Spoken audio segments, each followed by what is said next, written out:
O kuya, saan na pupunta ang tao pag namatay? Saan pupunta yung tao? Namatay? Opo. Saan ba pwede? Sariling opinion lang. Sa ano? Sa bus. Interior. Seryo? Doon nililibing eh.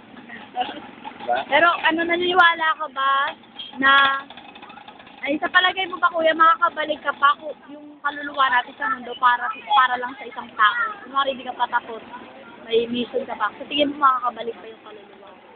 Oo. Kasi Bakit?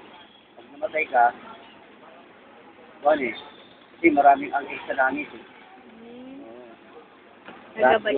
Kaya lang yung anghel na yun, walang pakpak. Puro sila nakaputi.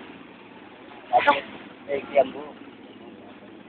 Eh kuya, sa tingin mo, pag namatay ka ba, Yung buhay nila, kasali sa mga patay. Pero mamimili sila kung sinong papasukan nilang kaluluwa. Sinong tao. pero kuya, sa tingin mo pag namatay ka ba, maaalala mo pa yung mga mahal mo sa buhay?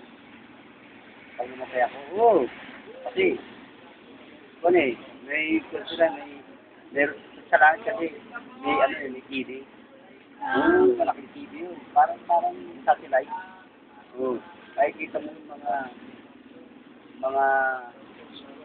mga tao sa lupa galing. Nakikita mo, papalusot. Kaya, sinalaginip ako nun. Mm-hmm. Naniniwala ba kayo kuya sa reincarnation or eternal life? Yung reincarnation mo kunwari, ganun nga kanina. Yung pag pag namatay ka, hindi ka mabubuhay ka ulit. Pag sumanib ka sa ibang tao, tapos buhay mo ulit yun. Naniniwala ka doon kuya? Oo. Pwede mabuhay ulit yung tao. Namatay. Yun nga eh. Kasi, pwede lumipas sa inyo. Pwede lumipas sa katawan mo. Dating namatay. Oo, yung dating namatay. Pwede lumipas yun. Well,